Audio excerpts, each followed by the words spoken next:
वंदो गुरुपद कंज कृपा सिंधु नर रूप हरि महामोह तम पुंज जासु बचन रवि कर श्यावर रामचंद्र भगवान की जय। गुरुदेव महाराज की जय। आज नवरात्रि का शुभ अवसर चल रहा है। आज द्वितीय दिवस है और समय समय पर हिंदू धर्मों में उपवास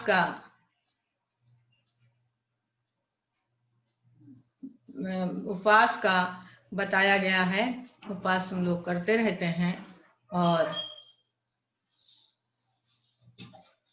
शरीर, मन और बुद्धि, मनुष्य का जो जीवन है वो बड़े मुश्किलों से मिला है और इस मुश्किलों से मिलने के बाद हम अपने जीवन को कैसे संवारें, सजाएं, कैसे जीवन यापन करें, ये ढंग हमें कौन बताएगा। कबहू के कर करुणा नर देही, देत ईश बिन हेत स्नेही। तो कौन बताए? तो हमको बताने के लिए एक मार्गदर्शक हमें गुरु भगवान ने दिया और गुरु जी ने हमको मार्गदर्शन दिया और जिससे हमारा जीवन सुखी होने लग गया। तो रामचरित मानस में जगह जगह कथानकों के द्वारा कुछ सिद्धांत और सिद्धांत का प्रयोग दर्शाया गया है, जिस पे हम लोग चलते हैं। तो रामचरित मानस में एक विशेष बात बताई गई कि एक है अभाववाद और एक है विकारवाद। तो नवरात्रि के अवसर पर हम लोग यहाँ शरीर, मन और बुद्धि को विकारों से रहित होने के लिए हम ये तपस्या कर रहे हैं और उपवास की साधना शारीरिक स्तर पर, मन के स्तर पर वितरण और बुद्धि के स्तर पर ध्यान की साधना। जो शरीर हमारा है ये हमारा 5 तत्वों से बना हुआ है और क्षितिजल पावक गगन समीरा, पंच रचित है अधम शरीरा। 5 तत्वों से मिलकर के ये शरीर बना है और हमें 5 तत्व की आवश्यकता है। हमें 5 तत्व चाहिए। तो पहला है आकाश तत्व, वायु तत्व, अग्नि तत्व, जल तत्व और पृथ्वी तत्व। ये 5 तत्व हैं। तो 5 तत्वों में हमें आकाश तत्व हमको उपवास से मिलता है। उप माने पास और वास माने बैठना। कैसे मिलता है? उपवास से मिलता है। उप माने पास और वास माने रहना। हम भगवान के नजदीक, उपवास हम किस लिए कर रहे हैं? इसलिए कि हमें भगवान की शक्ति चाहिए, भगवान के हम नजदीक जाएं, इसीलिए हम लोग उपवास करते हैं। और व्रत में और उपवास में बड़ा ही अंतर है। व्रत जो है हम लोग खा पी करके, कोई कूटू है, सिंघाड़ा है, अन्य अन्य चीजें हैं, दूध दही है, खाते हैं और उपवास करते हैं। लेकिन हम लोग जो सैद्धांतिक रामचरितमानस में जो उपवास की विधि दी गई है, उप माने पास, वास माने बैठना, कि हम किसके नजदीक बैठेंगे? भगवान के नजदीक जाना है हमको, भगवान के नजदीक हमको बैठना है। तो उप माने पास, वास माने बैठना। तो जैसे जैसे हमारा शरीर सूक्ष्म होगा वैसे वैसे हमें भगवान की वाणी हमको मिलेगी और ये हमारा स्थूल शरीर है और स्थूल हम लोग, ये मनुष्य का जो जीवन है ये भी स्थूल है, ये शरीर भी स्थूल है। तो इस स्थूल शरीर से हम भगवान का भजन तो कर सकते हैं, लेकिन भगवान की शक्तियों को प्राप्त नहीं कर सकते हैं। हमें सूक्ष्म तत्व की आवश्यकता है। तो सूक्ष्म तत्व में जैसे हमने भी बताया कि 5 तत्वों से शरीर बना हुआ है। तो 5 तत्वों में तो जैसे जैसे हम उपवास की बात करते हैं कि उप माने पास, वास माने बैठना। तो उपवास जब हम कर रहे हैं तो इसमें हमारा दूध, अनाज, घी, दूध और ये सारा जो स्थूल है ये हम लोगों ने बंद किया है। और सफाई की चीजें जैसे जो कि शरीर में जो हमारे है जीवनी शक्ति है जो हमारा दो काम करती है। जब हम भोजन करते हैं तो भोजन को पचाने का काम करती है, और जब हम भोजन बंद कर देते हैं तो हमें सफाई का काम करती है। जीवनी शक्ति के यही दो काम है। तो जीवनी शक्ति जब हम उपवास कर रहे हैं तो बाहर से कुछ डाल नहीं रहे हैं तो हमारा सफाई का कार्य चालू है। तो शरीर से मल विकार निकलते हैं, उपवास करते हैं तो कुछ सहयोग ले लेते हैं कि हमारी कोलन जो है साफ रहे। और अमाशय की सफाई कुंजर से पानी पी करके उल्टी कर दिया, एक जग है जितना भी जो पानी पी सके और उसके बाद उल्टी कर दिया, बमन कर दिया, तो उससे जो है अमाशय की सफाई हो जाती है। और कोलन की सफाई थोड़ा सा एनिमा ले लिया, कुछ ठंडा पानी या कुछ गुनगुना पानी करके कोलन में डाला और उसके बाद जो है पेट साफ हो गया। तो इससे क्या आता है कि आंतरिक सफाई होने लग जाती है। तो इससे क्या है, अगर हमने उपवास किया है और उपवास में एनिमा का लेना अति आवश्यक है। अगर हमने एनिमा ना लिया तो मल विकार इतने उभार मारेंगे, फिर आपको परेशानियां होंगी। और इसके लिए आप कुछ कर नहीं पाए, कहीं सर में दर्द होगा, कहीं जी मिचलाएगा, कहीं पेट में दर्द होगा, बुखार भी आ सकता है। तो इसके लिए अगर आप एनिमा लेंगे, कुंजर कर लेंगे तो आपका सहयोग मिलेगा और उपवास आपका सुचारू रूप से चलेगा। तो इसमें ज्यादा से ज्यादा अगर हो सके तो जूसेस ले लें, शहद पानी ले लें। और बहुत लोग जूस पर रहते हैं, बहुत लोग हवा पर भी रहते हैं, बहुत लोग जैसा जिसका नया नया जो कोई होता है वो फल फ्रूट भी ले लेता है। लेकिन धीरे धीरे करके हमें सूक्ष्म तत्व की ओर जाना है। तो अब स्थूल हमने बंद किया, अब सूक्ष्म तत्व पर हम गए। तो सूक्ष्म तत्व से जाने क्या होगा कि हमें सूक्ष्म, हमारा भगवान अति सूक्ष्म है, सूक्ष्म से भी सूक्ष्म है। तो हमारा उससे जब मिलन होगा तो बिना हम अपने शरीर को यदि सूक्ष्म नहीं करेंगे तो उससे मिलन हमारा नहीं हो सकता है। इसलिए हमें उपवास में बहुत सारी चीजों को नहीं टालना है। और ये हमारा जो 8 दिन चलता है, 9वीं को हम लोग ब्रेक करते हैं तो सूप है, सलाद है और सब्जियां, जिसमें कि सफाई वाली चीजें होती हैं। तो इस तरीके से ये उपवास का सिस्टम है। और दूसरी बात, ये विशेष बात है कि जो घटे सो बटे। जो हमने नहीं खाया है 8-9 दिन तो उसको हमें भगवान की सेवा में लगाना है।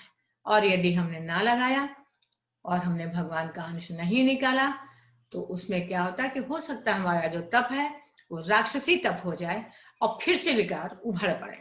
तो इसलिए हमें अगर पूरा फायदा लेना है तो सिद्धांतों को सुचारू रूप से पूरा ही हमको उतारना पड़ेगा अपने जीवन में, हम इसको करें।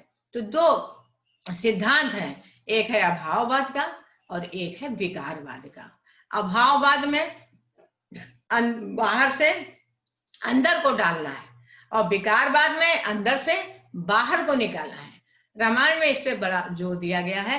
इस बुखार आया तो हमें दवाई हमने अंदर डाल दी, कुछ भी प्रॉब्लम आई हमने दवाइयां अंदर डाल दी, और भी भोजन है हमने अंदर डाल दिया, और उससे क्या है कि हमारे शरीर की सफाई रुक जाती है। तो इसीलिए एक अभाववाद है, एक विकारवाद है।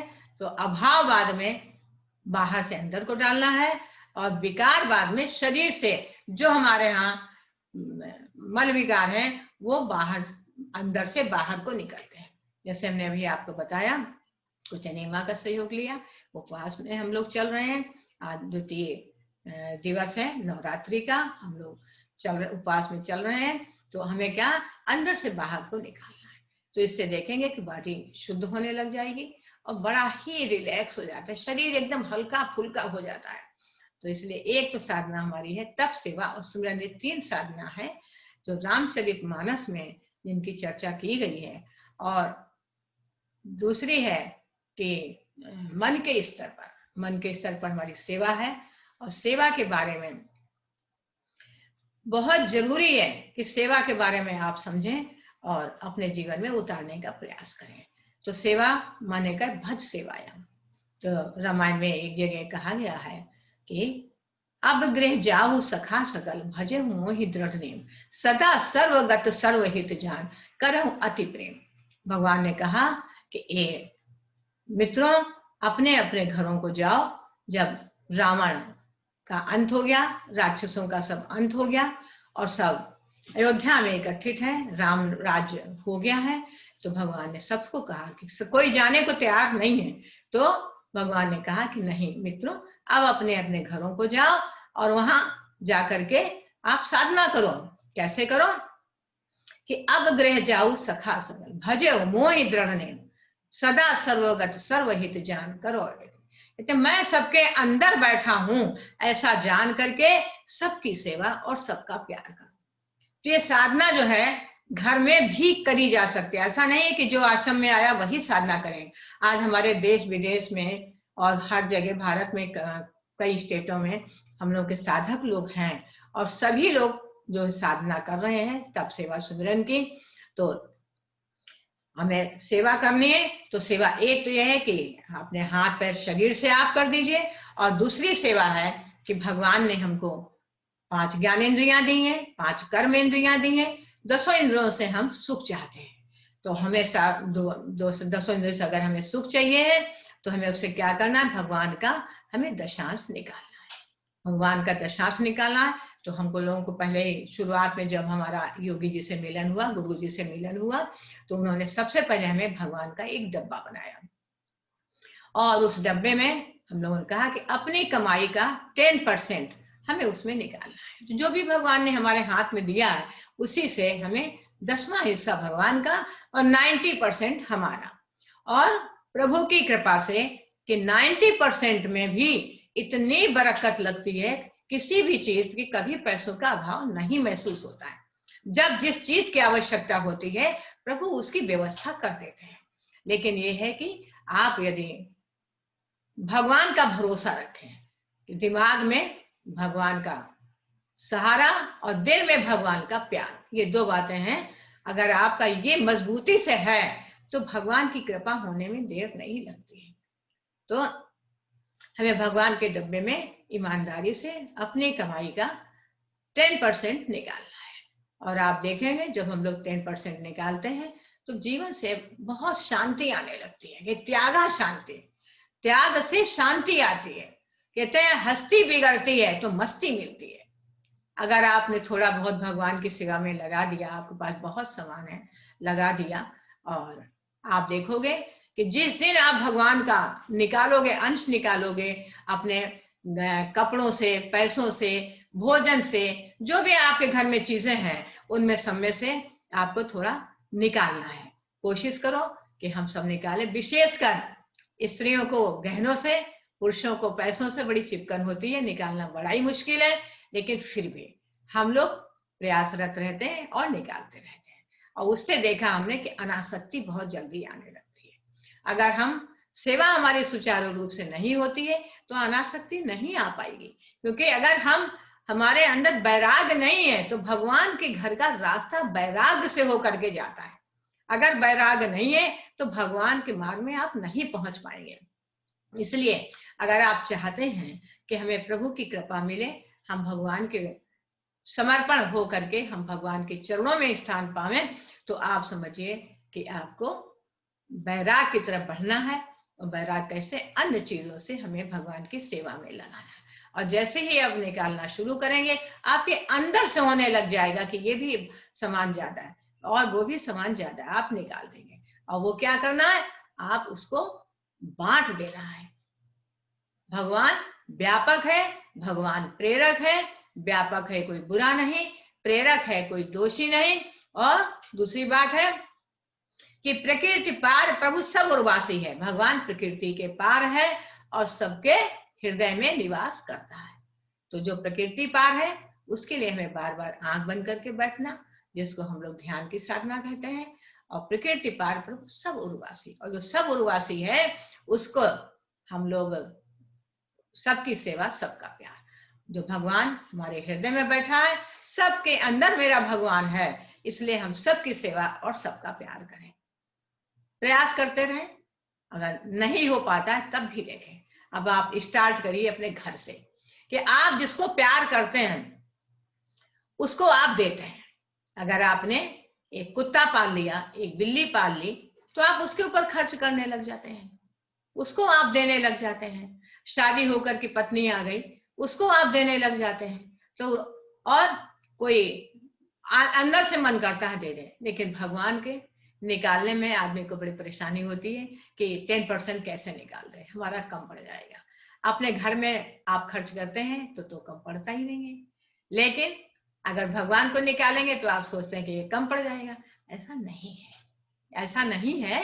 जितने अगर आपका 90% है, 10% आपने निकाल दिया है, तो आप देखेंगे कि आप भगवान उतने में ही पूरा कर देता है और उससे बड़ा आनंद घर में होने लगता है।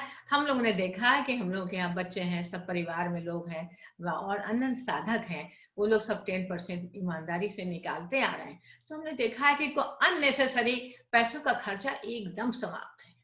कभी भी कोई बिना जरूरत के या आकस्मिक कोई ऐसा विशेष खर्चा नहीं भगवान आने देता है, और सब अपने ऊपर ही प्रभु, अपनी कृपा से अपने ऊपर ही प्रभु लेता रहता है। जो उनकी शरण में आ जाता है भगवान उनकी रक्षा करते हैं। तो इसीलिए हम लोग की रक्षा भगवान के हाथ में है और भगवान जो है वो रक्षा करता रहता है। इसलिए जीवन में बड़ा आनंद है और सुखी जीवन व्यतीत कर रही हूँ। तो तब सेवा और सुमिरन की बात है, तो सेवा जो है सबसे जरूरी है कि मन के स्तर का है, ये बीच में है। तो सेवा में कि वैसे तो बहुत ही कठिन है, लेकिन असंभव कुछ भी नहीं है। तो सबसे सेवक, जब भरत जी ने कहा कि सबसे सेवक धर्म कठोरा, अगर सेवा भरत जी ने पकड़ी है, भगवान राम के शरण में आए हैं, तो परेशानियां तो आएंगी। अब जब आप सेवा में लगेंगे तो घर में भी विरोध हो सकता है, बाहर वाले भी आपको विरोध कर सकते हैं, कह देंगे तो बिल्कुल पागल हो गया है, तो सब बांटे डालता है। लेकिन बांटना तो बहुत जरूरी है। देना माने बोना, हमने जो दे दिया है वो माने आपको बो गया है। अब जैसे आपने एक बीज डाला, एक बीज आपने डाला, तो धीरे धीरे करके उसमें पानी डाला, खाद डाला, अंकुर निकला, वृक्ष निकला, थोड़ा थोड़ा छोटा पौधा निकला, करते करते वो बड़ा वृक्ष हो गया। जैसे कि एक बरगद के पेड़ में, एक पीपल के पेड़ में बहुत नन्हा सा बीज होता है और उसमें कितना बड़ा वृक्ष समाहित है। तो इसी प्रकार से देना माने बोना। अगर आप दे देते हैं तो ये मत सोचिए कि हमारा कम पड़ जाएगा, आपको भगवान न जाने कहां से देगा, कहां पर आपके सब इच्छाओं को पूरी कर देगा। तो इसलिए सेवा की साधना बहुत जरूरी है और हम लोगों ने इसका बहुत सीरियस उपयोग किया और काफी वर्ष आज हो गए हैं हमको, लेकिन हमारा दशांश कभी भी बंद नहीं होता है। बहुत ईमानदारी से हम लोग निकालते हैं और उसका रिजल्ट यही है कि मन में शांति, मन में बहुत शांति है, किसी प्रकार की कोई बहुत ही ज्यादा अशांति नहीं आने पाती है। तो त्यागा शांति, अगर त्याग नहीं करोगे तो शांति नहीं आएगी। इसलिए त्याग हमें करना। कहते हैं कि हस्ती बिगड़ती है तो मस्ती मिलती है। तो मस्ती कौन सी मिलती है? अगर हमने अपनी हस्ती को थोड़ा कम किया, थोड़ा वितरण कर दिया, बांट दिया, तो कौन सी हमें मिलेगी? हमें भगवान की मस्ती मिलेगी। अब भगवान क्या है? आनंद का सागर है। कहते हैं कि अनंत से अनंत को घटाओगे तो अनंत ही शेष रहेगा। ऐसा भगवान प्रेम का भंडार है। अस प्रभु हृदय अछत अविकारी, सकल जीव जग दीन दुखारी। तो ऐसा प्रभु जो है हमारे अंदर बैठा हुआ है। कैसा भगवान है? कैसा भगवान है? जो शक्ति ज्ञान आनंद प्रेम का भंडार है और वो हमारे अंदर है। तो अस प्रभु हृदय अछत अविकारी, सकल जीव जग दीन दुखारी। भगवान अंदर है, फिर भी हम दीन है, हीन है, परेशान हाल है। तो क्यों ऐसा हो रहा है? क्योंकि हम भगवान के समीप जाना नहीं चाहते। अस प्रभु हृदय अछत अविकारी, सकल जीव जग दीन दुखारी। भगवान के होते हुए, क्योंकि आप देखते हैं ना कि आत्मा के रूप में कि ईश्वर अंश जीव अविनाशी, कहते हैं ईश्वर का जो अंश है वो इस जीव के अंदर है। और ये आत्मा कैसी है? तो शक्ति ज्ञान आनंद प्रेम का भंडार है। तो वही हमको शक्ति देती है, आनंद देती है, ज्ञान देती है और प्रेम हमको देती है। तो धीरे धीरे हम लोग इस साधना में प्रयास करते रहे और हम देखेंगे तो हमारा जीवन बदलने लग जाएगा। तीसरी साधना हमारी ध्यान की साधना है। तो ध्यान की साधना है, हमें बार बार इसमें ज्यादा कुछ हमें गुरुजी ने नहीं बताया था। जब हम लोगों ने शुरुआत किया यही कहा, ना कुछ करना ना कुछ करने की सोचना, कि राज खामोशी में है। आप चुपचाप आंख बंद करके बैठे। वैसे तो दो इसके तरीके हैं, एक शीतलीकरण का है, एक केंद्रीकरण का है। तो शीतलीकरण में क्या है, मन को छुट्टा छोड़ देना और कुछ ना करना ना कुछ करने की सोचना। तो जब भी आपको समय मिले तो आप आंख बंद करके बैठे। वैसे तो दिन में 3 बार, शुरुआत में 20-20 मिनट के लिए आप बैठिए, जब समय मिल जाए। विशेष समय जो है ध्यान का तो 3 से 5 में है। 3 से 5 में आप जरूर उठें। नींद तो बहुत आती है उस समय पर, बिल्कुल आनंद भरी नींद आती है, लेकिन फिर भी प्रयास करें कि हम 3 से 5 में एक बार आंख बंद करके बैठे। अगर नींद आ रही है तो फिर आप दोबारा सो जाएं, लेकिन आप देखेंगे कितना आनंद आएगा। तो ध्यान, एक तो ये एक ब्रह्म मुहूर्त है, ये भगवान का समय है। जैसे हम किसी से भी बात करने जाएं तो उसका हमें समय लेना पड़ता है, बड़े ऑफिसर को, ऐसे ही भगवान का समय 3 से 5 का है। इस समय में बैठना बहुत जरूरी है। और उसके बाद दिन में अपना सुबह अपने नहाने धोने का सब कार्यों से निवृत्त हो जाए। उसके बाद फिर जो भी आप अपना कर्म कांड करते हैं उसको भी आप कर लें और धीरे धीरे करके आप ध्यान में बैठें। तो प्रयास करेंगे, देखेंगे आपका मन में शांति आने लग जाते हैं। जहां भगवान का संपर्क होगा, आंख बंद करके आप बैठोगे तो धीरे धीरे, वैसे तो अंदर विकार बहुत सारे होते हैं, लोगों का कहना रहता है कि हमारा मन बड़ा भागता है। मन भागता है ये है, लेकिन जितने मात्रा में ये विकार रहते हैं, हम आंख बंद करके बैठे हैं तो आंख बंद करके जब हम बैठते हैं तो अंदर के विकार बाहर निकलने लगते हैं, क्योंकि हमारे अंदर बहुत सारे संस्कार हैं जो अंदर विकारों के रूप में इकट्ठे हो जाते हैं। तो इस संस्कारों को निकलने, आंख जहां बंद किया वो निकलने लगते हैं। तो धीरे धीरे करके ये निकल जाएंगे और फिर थोड़े समय के लिए ही आप देखोगे कि थोड़ी देर के लिए हमारा मन अंदर डिप से हो जाएगा। मन अंदर जाएगा और वहां से क्या लेकर के आएगा, शक्ति, ज्ञान, आनंद, प्रेम, ये भगवान के जो गुण हैं वो लेकर के आएगा। इसलिए प्रयासरत रहिए, प्रैक्टिस करिए। हमने तो 6 महीने तक बैठने की प्रैक्टिस की, लेकिन उसके बाद फिर ध्यान अच्छा लगने लग गया। और ये मत सोचिए कि ध्यान नहीं लगा। आप जब भगवान की याद में बैठे हो तो भगवान तो देख ही रहा कि आप हमारी याद में बैठे हो, हमारा सुमिरन कर रहे हो। एक बार सूरदास जी, मैं मंदिर जाना है, तो मंदिर कहा कि भाई जब तुम्हें दिखाई नहीं देता तो मंदिर में क्या देखोगे। तो उन्होंने कहा कि हमें तो नहीं दिखाई देता है, लेकिन भगवान को दिखाई देता है, तो भगवान जो है हमको देख लेगा। तो इसी प्रकार से हम लोग ध्यान में बैठेंगे, भगवान देख लेगा और भगवान अपनी कृपा जरूर करेगा। तो बार बार अगर ध्यान में आप बैठते रहे तो आपका मन धीरे धीरे शांत होने लग जाएगा। जो आपका बहुत क्रोध है, बहुत अहंकार है, इसमें भी कमी आएगी, मन में शांति आएगी। तो शांति, अगर शांति मन में आ गई तो आदमी को क्या चाहिए। आजकल आदमी इतना परेशान हाल रहता है, हर समय परेशान रहता है, तो उसके लिए ध्यान की साधना है, बहुत जरूरी है, जो खुद भी करें, बच्चों को करवाएं।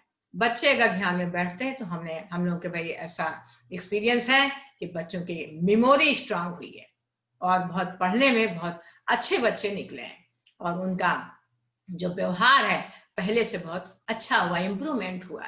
तो इसीलिए धीरे धीरे से तप सेवा और सुमिरन की साधना आप अपने जीवन में उतारें। तो रामचरितमानस में इन 3 साधनाओं पर, तप सेवा और सुमिरन पर बड़ा जोर दिया गया है। तो हमारे जीवन में कुछ कथानकों के माध्यम से अनेक इसमें कथानक हैं, लेकिन कथानों का यही नहीं है कि कथा सुन लिया और एक कान से सुना दूसरे कान से निकाल दिया। इसमें कुछ सिद्धांत हैं और सिद्धांतों को अपने जीवन में हमको उतारना है और अपने प्रयोग करना है। तब आप देखोगे कि आपके जीवन में कितना चेंज आता है और सभी के जीवन में आएगा, जीवन में। और अपना कहते हैं जो आपको मिला है, कहते एक जलता चिराग 1000 चिरागों को जला सकता है, लेकिन 1000 बुझे चिराग एक भी चिराग को नहीं जला सकते। तो धीरे धीरे करके हम लोग प्रयास करें, अगर हमारे जीवन में परिवर्तन आया है तो इन सिद्धांतों को हम आगे बढ़ाएं और दूसरे का भी जीवन बदलें। तो 3 साधना हमने बताई आपको। तप, सेवा, सुमिरन हमको करना है, और उसके बाद क्या है, ये क्रिया ही करना जो है होने में बदल जाएगी। तो बार बार इसका नहीं है कि ये तो क्रिया रूप में हमें करना ही करना है, और जब करोगे आप तो फिर आपका जीवन देखोगे बदल जाएगा। तो धीरे धीरे आपकी आदत उसी में आप रम जाएंगे। तो पहले प्रयास करना है। अब हम लोग जाने कितने सालों से साधना कर रहे हैं, हमको कोई बताने की अब जरूरत नहीं है कि तब करिए, सेवा करिए या सुमरन करिए, ऐसे करिए। तो धीरे धीरे हम लोगों ने अपने ऊपर जीवन में उतारा और देखा कि वास्तव में तप, सेवा, सुमरन की साधना बस हम बहुत ही क्रांतिकारी साधना है। बस ये है कि हम कर कितना पा रहे हैं। राम ने तो 14 वर्ष ये साधना की है कि 14 वर्ष के तापस वेश विशेष उदासी, 14 वर्ष राम वनवासी।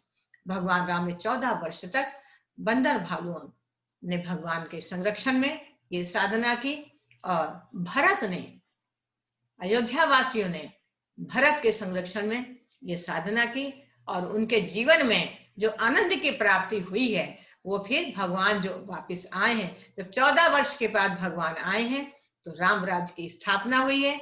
और राम राज्य की जब स्थापना हुई है तो कहते हैं कि फिर ना बदलने वाला आनंद सबको प्राप्त हुआ है। और सबही के सुंदर मंद राय तो राउ रंग न लग पड़े, नाके से दुर्लभ लोग भोग करें और न मन विषय रहे। सब बढ़िया उनके सुंदर वस्त्र थे, गहने खूब, स्त्रियां 16 श्रृंगारों से सुसज्जित रहती थी और उनका मन बड़ा आनंदित था। तो ऐसा रामचरितमानस में ये चर्चा है कि दैहिक दैविक भौतिक तापा, राम राज्य नहीं काहू व्यापा। सबही के सुंदर मंद रायत, जाऊ रंक न लख परे, नाकेश दुर्लभ लोग भोग करें और न मन विषय हरे। भोग सब करते थे लेकिन मन उनका कहाँ पर था। श्री राम पद जल जात जिनके, प्रीति अविचल पावनी। उनका जो मन था वो भगवान के चरणों में निवास करता था। इसी प्रकार से हम लोग भी चाहते हैं कि हमारा मन भगवान के चरणों में रहे, परिवार को पालें, बच्चों को पढ़ावें लिखावें, सबकी सेवा करें, माता पिता की सेवा करें। पत्नी, महाराज जी कहा करते थे, गुरुजी महाराज कि पत्नी अगर एक साड़ी कहती तो उसको 2 साड़ी ले। तो अधिकार रहित कर्तव्य पालन करिए। अधिकार रहित कर्तव्य पालन करेंगे तो जीवन में देखेंगे सुख, समृद्धि, संपन्नता और ये सब आपके आने लग जाएंगे। भय, रुष, शोक, वियोग की निवृत्ति होगी और आनंद ही आनंद रहे। और सुर दुर्लभ सुख कर जग माही, अंत काल रघुपतपुर जाए।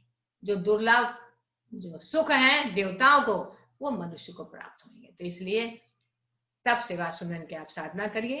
और बाकी और जब मौका मिलेगा तो मैं फिर आपको चर्चा करूंगी। जय श्री राम।